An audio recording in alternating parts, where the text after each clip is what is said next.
Fala pessoal, tudo bem? Meu nome é Thiago Fete, eu sou aqui da Cedro Jurídico e essa é a nossa quarta aula de Direito do Consumidor do nosso curso que está tendo uma aula nova todo dia e a gente está abordando do primeiro até o último artigo do CDC para você conseguir passar no exame de ordem em concursos de nível médio e também em concursos de nível superior que tratem dessa matéria.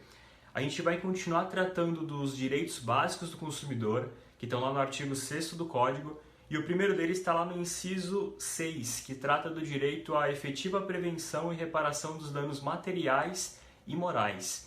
Esse inciso ele traz dois direitos do consumidor, que são princípios também. O direito da prevenção dos danos e o princípio da ampla reparação, o direito da ampla reparação dos danos. Quando a gente fala de direito, princípio, a prevenção dos danos, o Código está trazendo uma obrigação que é tanto do poder público, do Estado, quanto do fornecedor, de evitar, de diminuir, de impedir que esse dano material ou moral ele aconteça como decorrência por conta de uma prestação de um serviço de consumo, por conta de um produto fornecido ao consumidor. Mas o próprio Código ele reconhece que nem sempre vai ser possível impedir que esse dano aconteça, então ele traz o direito à ampla reparação dos danos materiais e morais. Esse princípio, esse direito da ampla reparação, ele, por ser amplo, ele impede que essa indenização ela seja limitada, que ela seja tarifada. Falando de outro modo, significa que todo e qualquer prejuízo material ou moral que esse consumidor venha a ter, isso vai ter que ser indenizado para ele, se for decorrente de uma relação de consumo. Agora, se isso é uma regra, a ampla reparação, a gente sabe que para quase toda regra no direito existe uma exceção. E aqui, na verdade, são 3 exceções à ampla reparação dos danos. A primeira delas está lá no artigo 51, inciso 1 do CDC, e vai dizer que nas relações de consumo entre um fornecedor, é claro, e um consumidor que seja pessoa jurídica, essa indenização ela pode ser limitada em situações justificáveis. O Código não explica o que são, e essa expressão, situações justificáveis, ela é um conceito jurídico indeterminado, que o juiz vai ter que analisar caso a caso para entender quando vai ser possível limitar essa indenização.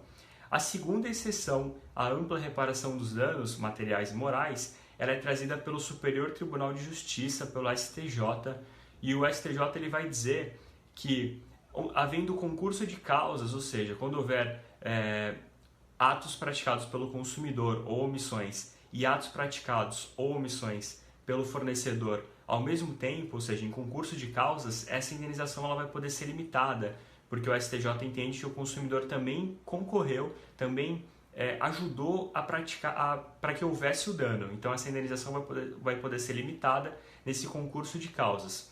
E a terceira exceção, ela é trazida é também uma exceção jurisprudencial, ela é trazida pelo Supremo Tribunal Federal, pelo STF, que vai dizer que nos voos internacionais, os danos materiais, só os danos materiais, eles vão poder ser limitados pelas convenções internacionais que tratam da aviação.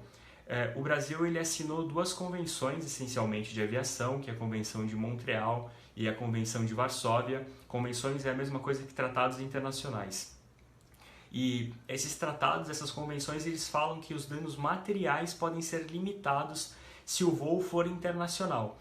Então significa que nos voos domésticos, ou seja, nos voos que são feitos dentro do país, não há limitação, vigora amplamente o princípio da ampla reparação, mas nos voos internacionais só os danos materiais podem ser limitados. Então significa dizer também, o dano moral do voo internacional ele não é limitado, só o material. E o último ponto que a gente tem que abordar quando a gente fala de ampla reparação dos danos está lá na questão do dano moral coletivo. Grava pela possibilidade, grava isso na sua mente como sendo possível o dano moral coletivo por essencialmente 3 argumentos. Se você gravar está o suficiente, mas se você tiver uma prova escrita, entenda que o dano moral coletivo ele tem previsão expressa na lei, ele tem previsão no CDC e na Lei de Ação Civil Pública. A doutrina mais moderna ela vai entender que o dano moral ele é uma lesão aos direitos da personalidade da pessoa. E essa pessoa pode ser uma pessoa física, uma pessoa natural, tanto uma pessoa jurídica, ou seja, uma lesão à sua honra, à sua imagem, ao seu nome, à sua reputação, e é isso que é o dano moral. A questão da dor, do sofrimento, do sentimento de humilhação, de menosprezo, isso são consequências são efeitos dessa lesão aos direitos da personalidade, e isso permite, portanto, que exista um dano moral coletivo, porque um ato ele pode ferir tanto o indivíduo isolado, o indivíduo individualmente considerado, como o código utiliza às vezes, como ele pode ferir também toda uma coletividade. Isso permite um dano moral coletivo. Bom, isso é o que a gente precisa saber desse inciso 6. A gente vai passar então para o inciso 7, que ele traz o direito do acesso à justiça. O acesso à justiça, pessoal, ele é importante porque não adiantaria nada o código trazer uma série de direitos, uma série de garantias para o consumidor, se o consumidor não pudesse exercê-la, se o consumidor não pudesse se proteger contra as violações, contra os abusos desses direitos. E o acesso à justiça pelo Código de Defesa do Consumidor, ele tem essencialmente duas variantes, que é o acesso aos órgãos administrativos de tutela do consumidor, por exemplo, o PROCON, eu acho que é o mais relevante deles, o mais atuante deles, e também ao Poder Judiciário, aos órgãos judiciários, onde se revela muito importante o papel, por exemplo, dos juizados especiais cíveis, que vão tratar muitas vezes do direito do consumidor, de tutela do consumidor. Aqui a gente volta para uma aula que a gente já teve, que trata dos instrumentos de proteção ao consumidor, que são aquelas ferramentas que concretizam, que protegem o direito do consumidor. E o Código vai trazer, então, o Ministério Público, o PROCON, os juizados especiais, as varas especializadas na Justiça Comum e as delegacias de tutela do consumidor. Esses instrumentos, eles concretizam esse acesso à justiça, que para o CDC não é só o acesso ao Poder Judiciário, mas também, como a gente viu, aos órgãos administrativos.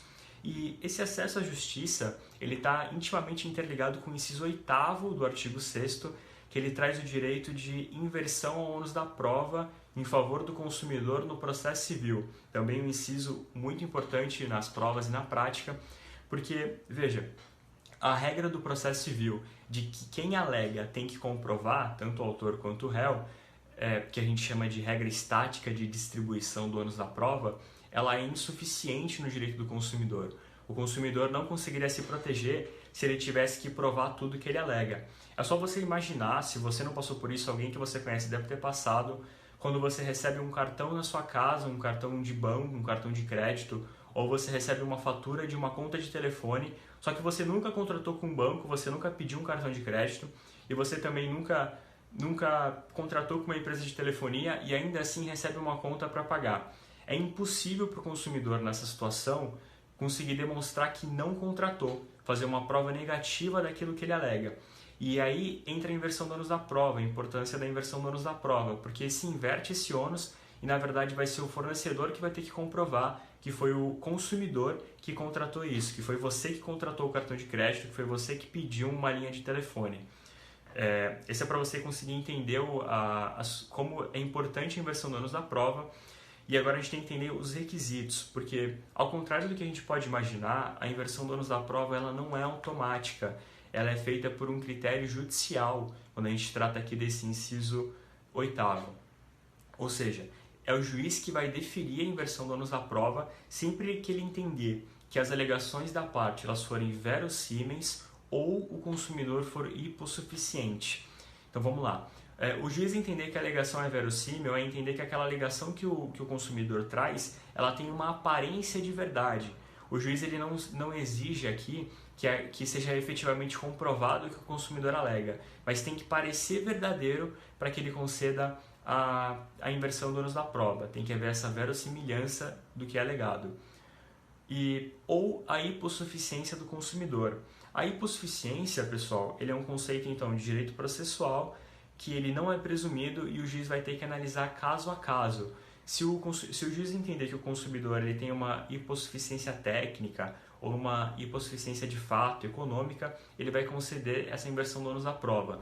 Dá para perceber que esse é um conceito propositalmente amplo e que deve ser analisado caso a caso, preenchido caso a caso, para que seja possível a inversão do ônus da prova. E uma última questão desse inciso, é sobre o momento em que essa inversão é feita. Porque há muito tempo existia uma controvérsia, hoje essa controvérsia ela é pacífica, sobre esse momento da inversão do ônus da prova. Muitos juízes deferiam essa inversão do ônus da prova na sentença, ou seja, entendiam quando julgavam um caso que o ônus da prova na verdade era do fornecedor, que normalmente é o réu, e não do consumidor. a jurisprudência começou a mudar esse entendimento, assim como a doutrina, para compreender que essa inversão do ônus da prova ela é feita na fase saneatória, ou seja, ali logo antes do início da produção das provas. Então o juiz ele tem que deferir durante o processo, ele tem que permitir durante o processo que, ocorrendo a inversão do ônus da prova, a quem é atribuído ao ônus da prova produza a prova que foi atribuída, para ficar de modo mais prático para vocês. A gente voltando para o nosso exemplo.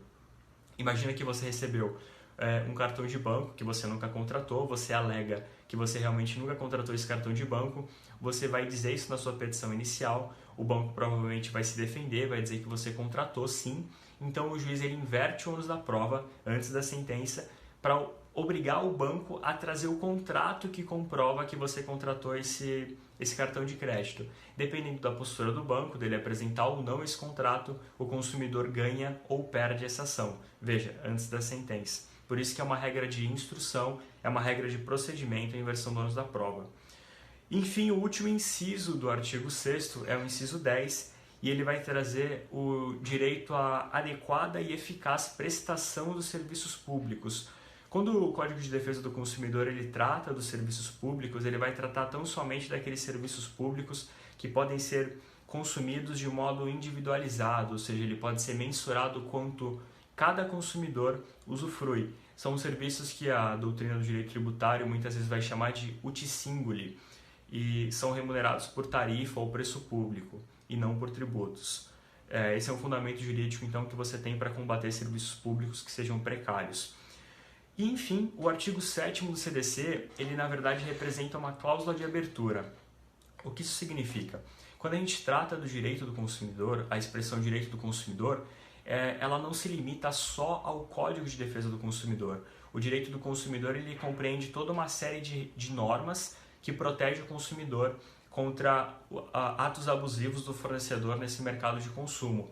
Então o artigo 7º ele vai falar que tratados internacionais, outras leis federais, e aí eu complemento, leis estaduais e municipais também, normas infralegais como regulamentos, resoluções, portarias, os princípios gerais do direito, a analogia, os costumes e a equidade, todas essas fontes normativas, elas podem trazer regras de direito do consumidor e que são incluídas na proteção do consumidor. Um exemplo para a gente compreender, são dois na verdade, o primeiro está lá no Estatuto da Criança e do Adolescente, quando o ECA ele proíbe que determinados produtos como cigarros e bebidas alcoólicas sejam comercializadas para crianças e adolescentes, ele está trazendo uma regra de direito do consumidor que é específica para as crianças e adolescentes. Então esse é um exemplo muito claro de como o direito do consumidor ele não está limitado no CDC e ele compreende até o próprio ECA nessa missão de defender o consumidor. E o segundo exemplo, aqui na cidade de Santos, você na sua cidade deve ter uma situação parecida, está numa lei municipal que obriga que as agências bancárias possuam biombos. O biombo é uma proteção, normalmente ela é plástica ou de um material dessa espécie, que ela impede que aquela pessoa que esteja esperando para ser atendida pelo caixa veja a movimentação, veja o que aquele cliente que já está no caixa está fazendo, se ele está sacando dinheiro, se ele está pagando uma conta. Isso traz mais segurança para o consumidor quando ele vai à agência bancária e evita assaltos na porta do banco e situações dessa espécie.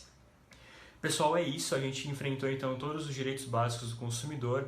Aqui na parte da descrição do vídeo eu vou deixar uma série de súmulas para vocês, a maioria delas do Superior Tribunal de Justiça, que tratam da reparação dos danos em favor do consumidor. E essas súmulas eu não vou explicá-las uma a uma, porque para a gente não se alongar mais, só que elas caem muito em prova, então também leiam, salvem o post para que vocês consigam visualizar esse material posteriormente. E já deixa um like. Se vocês tiverem alguma dúvida, a gente vai ter um prazer em ajudar vocês. Deixa um comentário, manda um direct, que a gente quer ajudar vocês a passar nessas provas. É isso, pessoal. Valeu e até amanhã com a próxima aula.